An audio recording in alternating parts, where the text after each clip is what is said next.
Going on, Apes, we're going to wrap up our unit on water resources with looking at how humans use water, how we're using it now, and what we can expect in the future. So just to give you an idea, you understand that we could essentially live for 3 weeks or more without food, but you would not be able to survive 3 days without water. So we all know water is essential for producing food.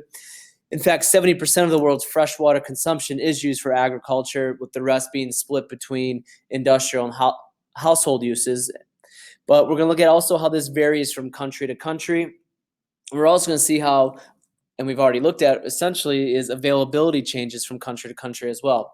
So on average, experts estimate that about 20% of the world's freshwater use is for industry, 10% for households. So what we're going to look at, we're going to examine the major issues of water by humans in areas of agriculture. We're going to look at the industry, and then we're going to look at household use. And then finally, we're going to investigate how water ownership and conservation are ultimately going to determine the availability of water in the future. So we're going to start off with water for agriculture. And again, as I mentioned before, water use per country, per capita, that just means per person, changes depending on where you are. You can see the U.S. Per person using the most water, fresh water. And again, we're taking into account agriculture, industry, and household uses. And we take that into account, and you've done this in classes, that is your water footprint. So more water is used for agriculture than anything else. So in the last 50 years, as human population has grown, so has agriculture, and water use has more than doubled. And to give you an idea, to produce a ton of grain, cereals, anything like that, it takes 1 million liters of water. 2.2 pounds of beef uses 11 times more water than wheat. So it all depends on what you're growing and what you are eating as well.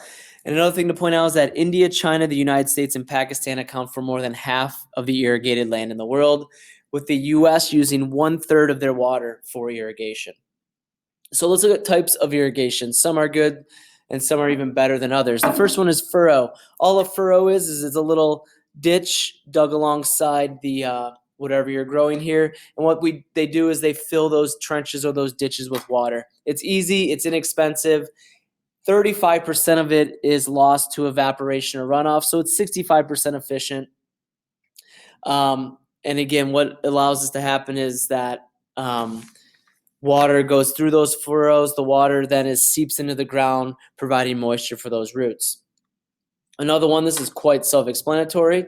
Flooding, all you're going to do is take your field, flood it, and this is actually more efficient than furrow. It's 70-80% efficient. Again, the water loss is through evaporation. Although it does disrupt some plants. Some plants cannot be exposed to that much water all at once, so it is plant specific. Things like rice paddies, they need a lot of water. Other crops would get damaged. A negative though is it does produce lower yields, so it does stress the plant. You're not going to get as much whatever you're growing, vegetables, whatever it is. You're not going to get as much yield as you would in another way of irrigating.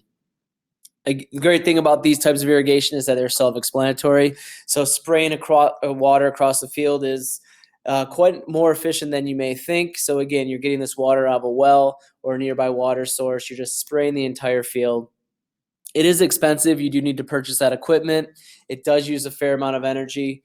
But again, if you have the money, if you have the resources, it is not a bad way to irrigate your crops. And finally, the best way is drip irrigation. All you do is you lay a hose around or you can bury it, and the water will drip out only where it's needed. So it's 95% efficient, but it's also good because it reduces weed growth. You don't have water going all throughout the land, allowing seeds from weeds that have blown in to grow. So you're only providing water for the plant you want to grow. Technological advances are huge, especially when in water consumption, water sustainability, and water to be efficient. And something that's a really big business now is the hydroponic agriculture, because what's happening is here, you can see in the pictures, you don't need soil. You have this nutrient-rich solution that the roots are in, and water is taken up through the roots. And this is also efficient because water that is not used can be recycled and reused again. So a great thing about this is little or no pesticides, because you're inside, you're in a greenhouse. You're using 95% less water, and you can grow crops year round. So it's good, especially for vegetables. So a lot of vegetables we see now are being grown this way. So there's our agriculture. Let's get into industrial use. There's many different ways. The first thing is generating electricity. Half of all water used and is for generating electricity. It could be, in this case, the Hoover Dam, water going through turbines producing electricity, but also water is used to cool plants, coal plants, things of that nature. In this case, water being returned to the environment, it's less invasive, so the water will go through the dam, spin the turbines, and out back into the environment. But sometimes that doesn't happen, or when it does happen, it's a negative impact on the environment. So another way water is used in industry is cooling machinery. In this case, in the picture on the right, you have a lot of steam given off. So we saw in the last picture how the water is returned to the environment in its natural state. Here, water is being taken out of this lake, and it's being returned to the environment, but in this case, in the form of steam into the atmosphere. So you're losing water in the local ecosystem. And also you can see as well, this is from a nearby plant. Again, we're cooling machinery, and unfortunately what happens sometimes is the water comes in, they'll use it to cool their machinery, they'll put it back into the source where they've gotten it, or lake or river, but unfortunately, you're cooling machinery, so the water returned is super hot, and it has negative impacts on the environment. We see a lot of dead zones around factories. Here's a plant. You can see taking water in. Some of it's going off as steam, but then it's also going to come back into the environment, harming the local ecosystem. Refining metals as well. Here you have a steel plant. This is Zug Island on the Detroit River. So you can see they're taking water in from the Detroit River. It's being used, some of it given off as steam back in the atmosphere, but it's also, again, just like it's also a cooling process in this refining of metals, in this case steam. Copper as well is uses quite a great deal of water. 1 kilogram of copper is going to use 116 gallons of water. Give you an idea here. This is producing steel. 1 kilogram of steel uses 68 gallons of water. So great deal of water is being used. And even making paper. So that pulp you see here, we have the finished product on the right. But again, to get that finished product, water must be used. In this case, the pulp here that's being cycled through the plant. So there's our industry use. Now we're going to look at household use. And this is going to vary. And just by looking at the map, this is going to vary by state. And the thing that you should be looking at here is places that don't have a lot of water, especially Nevada, Arizona, Utah. Look at how much each person is using per day, which is pretty interesting. And then it's also showing you the growth. So you have a lot of growth in these areas. People are moving to these areas, and they're consuming a lot of water that isn't already there. So with household use, there's many different ways water is used. If we take all the water used in the U.S., households account for 10%. And again, it's varying among nations. So looking at our indoor household use, believe it or not, your toilet is the one thing that is using the most water in your house. You can do things now like buy a dual flush toilet, liquid or solid. You don't need as much water to flush a liquid than you do a solid. Here's something you can do right now. Maybe you want to run out to Home Depot or Lowe's. You don't have to buy a whole brand new toilet. You can just get an installation. Look, it says it's easy. 3 steps. That's all you got to do. Mom and dad will be so happy. They'll come home. You've rigged their toilet to save water. So toilet flushing, bathing, and laundry and cooking, drinking. Those are what we're looking for when we're looking at indoor water use. Outdoor water use. Watering lawns, filling swimming pools, things like that. Craziness. California uses 6 times more water than people in Pennsylvania. So you have people in California where there's water is not very much available compared to people in Pennsylvania where they have an abundance of water. They're using 6 times more. So kind of some things need to change in regards to that.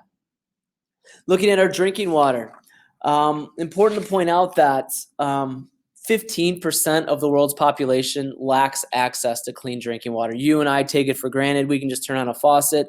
We have delicious water. Or some of you right now that are watching are terrified of water out of the tap that's been cleaned and is just right to use.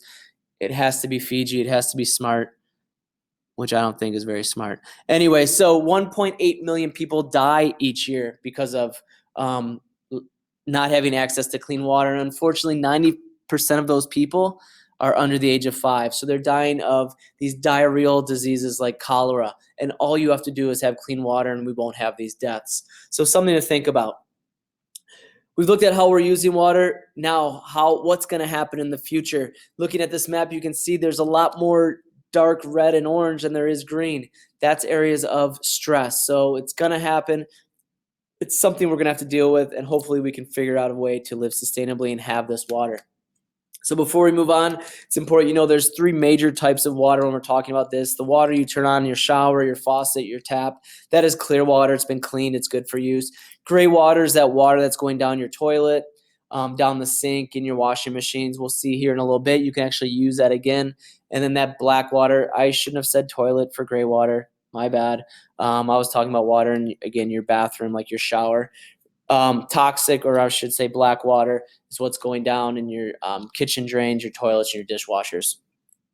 So looking at that gray water, that when you see signs like this at parks, reclaimed water, that is water that's gone down your shower, you've bathed in it. I wouldn't consume it, but it can be used again in things like a garden, or you might see some parks that say, hey, we're using reclaimed water, don't drink it, but it's being put to use in another way. Something that is very touchy because who really owns water? It's a resource that's available to everybody, but you're going to see that multiple groups can claim a right to use or consume water, but having the right to use water is not the same as owning it.